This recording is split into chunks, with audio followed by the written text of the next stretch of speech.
वीज जोडणीसाठी अर्ज करून 4-5 वर्ष होऊन वीज जोडणी होत नाही।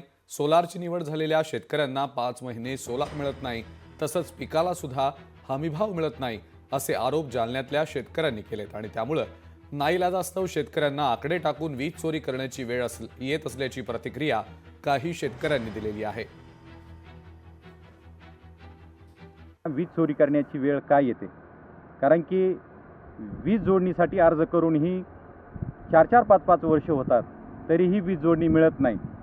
दुसरीकडे सोलार पंपसाठी निवड झालेल्या शेतकऱ्यांनी 4-4, 5-5 महिने झालेत आपल्या कनेक्शनसाठी पैसे भरलेत, मात्र त्यांनाही ते वेळेवर मिळत नाही। त्यामुळे नाईलाजाने शेतकऱ्यांना वीज चोरी सारखा पर्याय वापरावा लागतो आणि त्यातूनही जे हाती पडतंय, पीक हाती पडतंय, त्या पिकालाही हमी भाव नाही।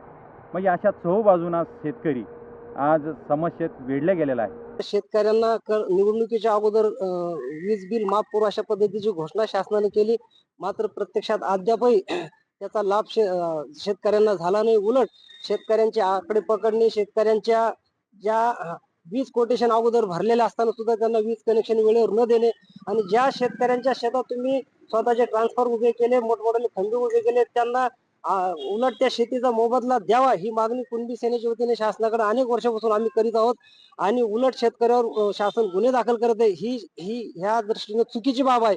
उलट शेतकऱ्यांना शासनाने लवकरात लवकर संपूर्ण वीज माफी करावी अशी कुणबी सेनेच्या वतीने मी मागणी करीत आहे। लोकशाही मराठी ऐका, पहा, जागरूक रहा।